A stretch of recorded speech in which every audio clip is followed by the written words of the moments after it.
नमस्कार दोस्तों, मैं अमित कुंवर स्कूल क्लास में आपका स्वागत करता हूँ। आज का अपना जो टॉपिक है 12th क्लास का 6.2 से रिलेटेड, ठीक है। इसके अंदर अपना जो मेन पार्ट है वो है इंक्रीजिंग और डिक्रीजिंग फंक्शन, ठीक है। इंक्रीजिंग फंक्शन और डिक्रीजिंग फंक्शन क्या कुछ होता है, कैसे होता है, एक बात बता देता हूँ। एक तो नाम आएगा इंक्रीजिंग और डिक्रीजिंग, एक आएगा स्ट्रिक्टली इंक्रीजिंग और स्ट्रिक्टली डिक्रीजिंग। दोनों में फर्क क्या होगा, पहले तो ये बात है। इंक्रीजिंग का मतलब है यदि कोई फंक्शन, कोई भी फंक्शन यदि उसका अपने ग्राफ बना रहे हैं, ठीक है, ग्राफ बना रहे हैं और वो आंसर हमेशा के लिए क्या जा रहा है, बढ़ता ही जा रहा है, बढ़ता जा रहा है। बढ़ने के भी दो तरीके होते हैं, एक तो लगातार बढ़ रहा है, ठीक है, इसको हिंदी में बोलते हैं वर्तमान और इंग्लिश में इसको बोलते हैं ह्रासमान, और इसको बोलते हैं एक समान वर्तमान, इसको बोलते हैं एक समान ह्रासमान। हिंदी के नाम से ज़्यादा इजी क्लियर हो जाती है चीज़ें। वैसे इंक्रीजिंग नाम से पता लग रहा है इंक्रीज होगा, फंक्शन क्या होगा, इंक्रीज होगा, हर पॉइंट पे इंक्रीज होगा। अब इंक्रीज यदि हर पॉइंट पे हो रहा है, हर एक छोटे से छोटे मतलब हर x की वैल्यू बदलती गई, फंक्शन के अंदर x की वैल्यू बदलती जा रही है और y की वैल्यू हर बार क्या हो रही है, बढ़ती जा रही है, fx की वैल्यू जो भी है वो बढ़ती जा रही है, तब तो उसको बोलते हैं कौन सा इंक्रीजिंग और कौन सा डिक्रीजिंग। ये बढ़ रहा है तो वो स्ट्रिक्टली इंक्रीज होगा फंक्शन, हर पॉइंट पे बढ़ रहा है। जैसे एक रखा फंक्शन के अंदर, फिर 2 रखा, फिर 3 रखा, फिर 4 रखा, सभी पे मान क्या रहा है, हर बार पे बढ़ ही जा रहा है, ठीक है। और कोई जरूरी नहीं है कि 1 2 3 ऐसे ही रखना है, पॉइंट 1 रखा, पॉइंट 2 रखा, पॉइंट 3 रखा, सभी पे क्या हो रहा है, फंक्शन इंक्रीज हो रहा है। इंक्रीज मतलब बढ़ रहा है, हर x की वैल्यू पर fx की वैल्यू बढ़ के आ रही है, तो उस फंक्शन को क्या बोलेंगे, स्ट्रिक्टली इंक्रीजिंग। और हर अपने बात में हर किसी पर वैल्यू कम होती जा रही है, पहले सबसे पहले रखी बहुत ज़्यादा, फिर अगली बार में फिर कम, फिर कम, फिर कम, फिर कम, इस तरीके से x के मान तो बढ़ते जा रहे हैं पर फंक्शन की वैल्यू क्या होती जा रही है, कम होती जा रही है। तब उस कंडीशन को क्या बोलते हैं, हर पॉइंट पे यदि ऐसा हो रहा है तब उसको स्ट्रिक्टली डिक्रीजिंग वाला फंक्शन बोलेंगे। अब यदि इन दोनों के ग्राफ तो ये हैं, जैसे ये स्ट्रिक्टली इंक्रीजिंग का है और ये स्ट्रिक्टली डिक्रीजिंग का है, ठीक है, डिक्रीजिंग का है। अब मेन इंक्रीजिंग और डिक्रीजिंग के अंदर ये तो पार्ट है उसका एक टाइप से। अब इंक्रीजिंग तो ये भी इंक्रीज ही तो हो रहा है, यदि अपने बात करें यहाँ तक जा रहा है, ऐसे गया 2 मिनट के लिए रेस्ट कर लिया, फिर बढ़ गया, फिर बढ़ गया, इस तरीके से जा रहा है।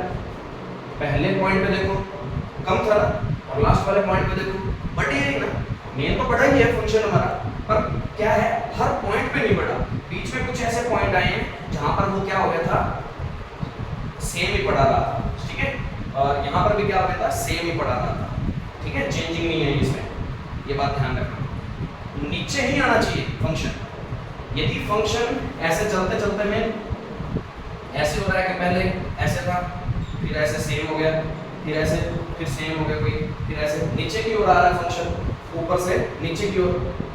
यदि टोटल देखें कि स्टार्टिंग में तो बहुत ज़्यादा था मान, स्टार्टिंग वैल्यू तो बहुत ज़्यादा थी, लास्ट में आके वो बिल्कुल क्या हो गई, कम हो गई। तो ऑल ओवर देखते हैं तो क्या होता है, कम ही आया ना, फंक्शन डाउन में गया तो उस फंक्शन को कौन सा बोलेंगे, डिक्रीजिंग बोलेंगे। बट स्ट्रिक्टली डिक्रीजिंग क्यों नहीं बोल रहे, क्योंकि इसमें कई पॉइंट पे देखो सेम ही वैल्यू आ गई इन पे, और यहाँ पर सेम ही वैल्यू चल रही है, कम नहीं होती थी, सेम ही चल रही थी, ठीक है ना, इस तरीके से। और यदि ऐसी कंडीशन आ जाए जिनमें सेम की वैल्यू चल रही है तो इंक्रीजिंग और डिक्रीजिंग वाले फंक्शन। अब ये नॉर्मल इंक्रीजिंग का फंक्शन का फॉर्मूला है, और ये फॉर्मूला का सॉरी ग्राफ है, और ये जो नॉर्मल डिक्रीजिंग फंक्शन है उसका है। और ये वाले हर पॉइंट पे जो बढ़ रहे हैं और कम हो रहे हैं हर पॉइंट पे, तो वो स्ट्रिक्टली वाले क्या है। अब डेफिनेशन क्या बनी इसकी, डेफिनेशन इन ग्राफ के अकॉर्डिंग यदि बनाए तो 2 डेफिनेशन है। x1 की वैल्यू यदि बड़ी है x2 से, या ऐसे लेट कर लेते हैं, x1 की वैल्यू x2 से क्या है, बड़ी है, x की वैल्यू कुछ तो रखनी पड़ेगी फंक्शन के अंदर। फंक्शन कोई भी हमारा fx है उसके अंदर हमने x1 और x2 दो वैल्यू रखी है। यदि x1 छोटा है f क्या आ रहा है, x1 छोटा है x2 बड़ा है, और इस वैल्यू को मैंने फंक्शन में रखा fx1 और इसके फंक्शन की वैल्यू भी क्या आ गई, इसके अकॉर्डिंग ही आई कि fx1 छोटा आया है और fx2 बड़ा आ रहा है। मतलब ये पॉइंट जैसे x1 ये x2 अलग अलग पॉइंट जो भी ये दोनों आपस में एक दूसरे से बड़े छोटे हैं, तो इनमें फंक्शन भी क्या है, बड़ा छोटा ही आ रहा है और सेम ही साइन लेके आ रहे हैं, तो फंक्शन हमेशा कौन सा होता है, स्ट्रिक्टली इंक्रीजिंग। समझ आ गई बात, ये ध्यान रखिए। फिर ये कंडीशन आ जाए, फंक्शन अपोजिट हो जाए, x की वैल्यू तो बड़ी है पर fx की वैल्यू सबसे छोटी धीरे धीरे आती जा रही है, x की वैल्यू तो लास्ट में यहाँ जाके तो बड़ी हो जाएगी ना, और fx की वैल्यू क्या आ रही है, सबसे छोटी। तो ये कंडीशन हो, अपोजिट साइन बन रहा हो, तो उस टाइम पे ये कौन सी कंडीशन है, स्ट्रिक्टली डिक्रीजिंग। बात समझ आ गई। यहाँ इसके आगे लिखना चाहो तो लिख सकते हो, ये किसकी है, स्ट्रिक्टली इंक्रीजिंग, ये किसकी है, स्ट्रिक्टली डिक्रीजिंग फंक्शन। समझ आ रही है। अब इन्हीं के साथ अपने नॉर्मल इंक्रीजिंग और डिक्रीजिंग की डेफिनेशन बनाएं तो इंक्रीजिंग, इनमें क्या होगा, डेफिनेशन के अकॉर्डिंग यदि बात करते हैं तो ठीक है, ये तो है ऐसी कंडीशन, और फंक्शन में ऐसी कंडीशन बनते हैं इक्वल का साइन भी आ जाए। क्यों, क्योंकि देखो यहाँ इक्वल आ रही थी ना, x1 और x2 तो दोनों अलग अलग हैं, इस पॉइंट पे x1 की, इस पॉइंट पे x2 अलग अलग वैल्यू है x की दो, और फंक्शन की वैल्यू क्या आ रही है, इक्वल भी आ रही है, दोनों की सेम ही है फंक्शन की वैल्यू, इक्वल वाली साइन आ जाए तो वो कौन सी वैल्यू होती है, इंक्रीजिंग और डिक्रीजिंग, नॉर्मली इंक्रीजिंग और डिक्रीजिंग का फंक्शन हो जाता है। और डिक्रीजिंग में क्या होगा, x1 x2 ऐसी कंडीशन है, फंक्शन के अकॉर्डिंग ये आ जाएगा अपोजिट साइन। ये चार डेफिनेशन जो भी है, strictly increasing, strictly decreasing, increasing, decreasing, एक तो ये डेफिनेशन, ठीक है, ये ऐसे ग्राफ से बनी हुई है, ठीक है। अब ये डेफिनेशन हर जगह पर लग पाए ज़्यादा जरूरी नहीं है, कई जगह पर तो लग जाएगी पर कई जगह पर नहीं लग पाती है, ऐसी चीज़ पता नहीं लग पाता, तो इसके लिए अलग से एक डेफिनेशन हो रहा है इंक्रीजिंग और डिक्रीजिंग की, वो क्या है, चलो पहले एक बार के लिए ये तुम थोड़ा सा दिमाग में बना के देखना चाहो तो फंक्शन के साथ साथ में ना इनके आगे वो बना लें, इनके ग्राफ बना लें, ठीक है, बना लो एक बार के लिए, फिर मैं दूसरे बताता हूँ। कितने देर नोट,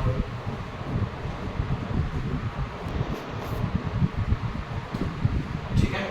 अब देखो दूसरी डेफिनेशन, दूसरी डेफिनेशन क्या बोलती है इंक्रीजिंग और डिक्रीजिंग में, कोई भी फंक्शन तुम्हें दिया होगा क्वेश्चन के अंदर, ठीक है, उस फंक्शन का कर लो डिफरेंशिएशन, डिफरेंशिएशन करिए। अब डिफरेंशिएशन करने के बाद उसको रखो 0 के इक्वल, वहां से कोई ना कोई x की वैल्यू आएगी, x1 x2 करके कुछ तो आएगी, जितनी भी आती है, चाहे 1 आए चाहे 2 आए, जितनी भी वैल्यू आती है सॉल्व करने पर आएगी। अब उस पे बनाना नंबर लाइन, अब नंबर लाइन पे x1 वैल्यू रख देना, x2 वैल्यू रख देना। अब यदि 2 ही आ रही है तो एक बार के लिए 2 के लिए बात करता हूँ, यहाँ -इन्फिनिटी, यहाँ +इन्फिनिटी, कितने इंटरवल बन गए, 3 इंटरवल बन गए। अब 3 इंटरवल कौन कौन से, -इन्फिनिट से x1 तो काउंट होगा और -इन्फिनिट काउंट नहीं होगा, ओके सॉरी इंटरवल छोटे ही रहेंगे, ये भी काउंट नहीं करना इसके। दूसरा इंटरवल x1 और x2, ये वाला। तीसरा x2 से इन्फिनिट, ये तीसरा इंटरवल। अब तीनों इंटरवल में अपने को क्या करना होगा, क्वेश्चन के अंदर चेक करना होगा तीनों इंटरवल में से, ये इंटरवल क्या पता क्वेश्चन में पहले से दे ही दिए गए हो तुम्हें, और नहीं दिए गए हो तो हर क्वेश्चन को अपने को क्या करना होगा, इंटरवल पहले बनाने ही पड़ेंगे। अब इंटरवल के अकॉर्डिंग अपने क्या चेक करना होता है, डेफिनेशन क्या बोलती है कि इतना काम कर लिया, इंटरवल तुम्हें मिल गए।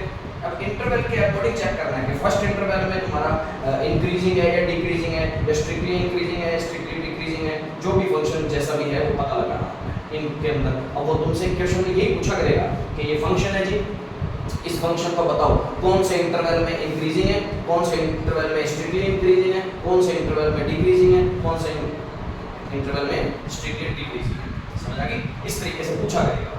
इंटरवल भी अपने आप बनाने पड़ सकते हैं, कई बार बुक के अंदर क्वेश्चन के अंदर साथ में दिए होते हैं, कई बार नहीं दिए हो तो इस तरीके से बनाने पड़ेंगे। समझ आ गई? चाहे 1 बढ़े, चाहे 2 बढ़े, चाहे 3 बढ़े, जैसे भी, वो तो x की वैल्यू पे डिपेंड करेगा कि x की वैल्यू कितनी आ गई हमारे पास। समझ आ गई ना? तो इस तरीके से अपने टर्म बाय टर्म चेक करेंगे पहले इंटरवल में। तो पहले इंटरवल में से इनमें से कोई भी एक वैल्यू उठाया करेंगे और वो वैल्यू किस में रख देनी है? f डैश x में रखना है। f डैश x की वैल्यू यदि ग्रेटर देन 0 आ गई तो फंक्शन हमेशा क्या होगा? इंक्रीजिंग। ठीक है, फंक्शन उस टाइम पे इंक्रीजिंग होगा, वर्तमान होगा, ध्यान रखना। और f डैश x की वैल्यू ये आ गई तो फंक्शन होगा डिक्रीजिंग। समझ आ गई? ये ध्यान रखनी है, तो प्रॉब्लम तो नहीं। अब ये वैल्यू आ रही है तो ये स्ट्रिक्टली वाली है, ध्यान रखना, स्ट्रिक्टली कंडीशन। और यदि इसमें इक्वल 0 आ गया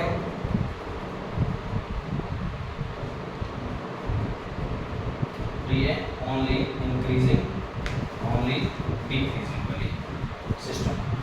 समझ आ गई बात? ये है एक समान वर्तमान, एक समान ह्रासमान, वर्तमान और ह्रासमान, सिंपल। अब डिपेंड करता है क्वेश्चन के ऊपर, कैसा क्वेश्चन है, कैसा नहीं। इतनी बात को नोट कर लो ऐसे। ठीक है, ये दूसरे ज्यादातर क्वेश्चनों में अपने को इसी तरीके से करना होगा, ये बात ध्यान रखना। अपना फर्स्ट क्वेश्चन जो है,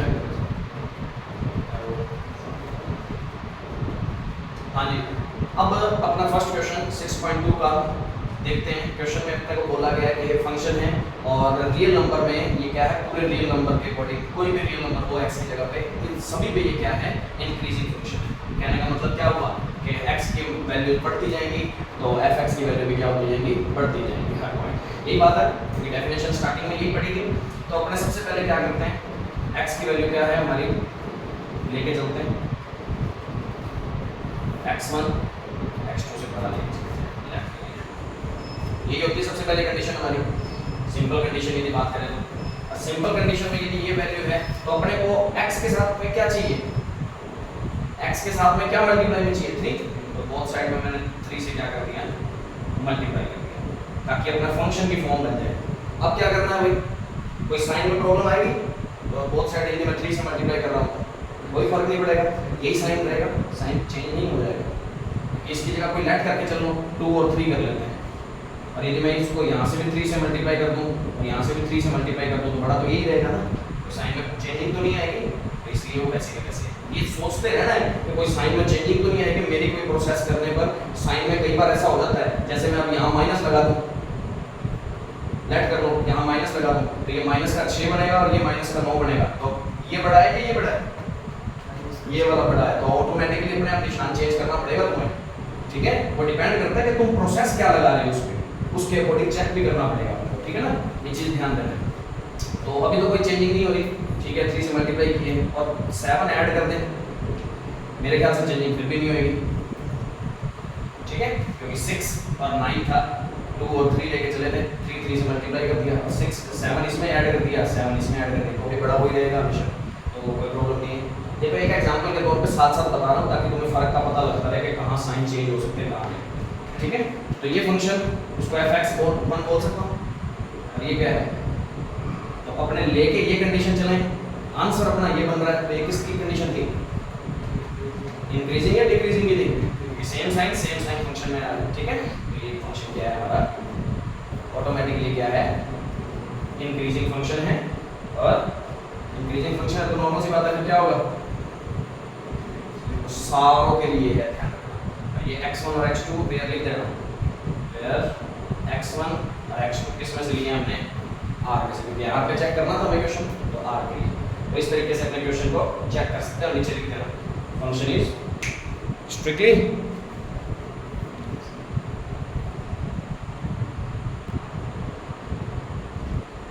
एक तो ये तरीका। अब दूसरा तरीका मैंने बताया था कि फंक्शन का क्या कर लो? डिफरेंशिएशन कर लो। डिफरेंशिएशन कर लेते हैं, क्या बचेगा? 3 क्या इसमें से x की वैल्यू रख सकते हैं? f डैश x को मैं 0 के इक्वल रखूं तो x की वैल्यू कहीं से आएगी? हो ही नहीं सकता क्योंकि x है ही नहीं हमारे पास। तो x की वैल्यू क्या है? f डैश x ऑलवेज क्या है? 0 से ग्रेटर देन है। 0 से ग्रेटर देन है तो इसका मतलब ये ऑलवेज ही क्या रहना है, चाहे x कोई भी वैल्यू लेके आ जाए। प्रत्येक या ईच r के लिए, r मतलब रियल नंबर, कोई भी रियल नंबर के लिए x का मान कोई भी हो, क्योंकि x पे तो डिपेंड ही नहीं कर रहा है डैश x, नहीं कर रहा ना, ऑलवेज क्या है, पॉजिटिव है। x पे डिपेंड करता होता तब तो हम देखते इंटरवल बनाते से, तो ये तो ऑलवेज पॉजिटिव है, ग्रेटर देन ऑलवेज, ठीक है ना। तो x की कोई भी वैल्यू हो तो ऑलवेज ही क्या है, ये इंक्रीजिंग फंक्शन है। समझ आ रही बात है? स्ट्रिक्टली इंक्रीजिंग बोल दो, समझ आ रही है ना बात? तो इस तरीके से अपने सेकंड तरीके से भी कर सकते हैं, पर ये कर लो पहले, दूसरे तरीके से तो करना ही है बाकी क्वेश्चन अपने को। अब इसके बाद आता है सेकंड क्वेश्चन अपना, फंक्शन है e की पावर 2x, ठीक है। e की 2x में कोई नॉर्मल सी बात है, x1 और x2 लेके चल लेते हैं। वेयर ये भी x पे चेक करना है, रियल नंबर पे चेक करना है, तो रियल नंबर पे चेक करना है तो वेयर x1 और x2 बिलोंग्स टू r, ठीक है। अब अपने को फंक्शन बनाना है, पहले 2 से मल्टीप्लाई कर लेते हैं क्योंकि 2x चाहिए ना अपने को फॉर्म में, 2x बना लिया तो कोई फर्क पड़ेगा क्या साइन में? नहीं पड़ने वाला। अब इसको e की पावर में ले जाएंगे तो भी कोई फर्क नहीं पड़ना, मेरे को लगता है नहीं पड़ता होगा। ये सेम e की पावर में ले जाएंगे तो कोई फर्क नहीं पड़ेगा, उतनी वैल्यू बढ़ती जाएगी उसकी, समझ आ गई? ये ध्यान रखना, क्योंकि e की अकेले e का मतलब होता है लगभग 2 पॉइंट समथिंग है, 2 पॉइंट समथिंग होती है e की वैल्यू बोलिए। अब 2 पॉइंट समथिंग है तो उसके ऊपर यदि x1 बड़ा है, x1 यदि मान लो बड़ा है तो 2 की पावर यदि ये सॉरी x1 छोटा है मान लो 3 है, और यहाँ 2 की वैल्यू x2 बड़ा है तो मान लो 4 है, तो बड़ा मान किसका आएगा? इसी का ही आएगा। समझ आ रही बात? इसलिए e की पावर में भी साइन चेंज कभी नहीं होता होगा, सेम ही रहता है। प्रॉब्लम तो नहीं, वही बात है, ये हमारा फंक्शन f(x1) बन गया, ये हमारा फंक्शन f(x2) बन गया, तो प्रॉब्लम तो नहीं हो जाएगा ये, वही बात है। फंक्शन क्या है हमारा? इंक्रीजिंग। इस तरीके से कोई भी फंक्शन अपने को आराम से किए जा सकते हैं। ये तो है सिंपल तरीके वाले क्वेश्चन। अब इसके बाद क्वेश्चन आएंगे दूसरे तरीके के, जो अपने को डिफरेंशिएशन करके करने पड़ेंगे।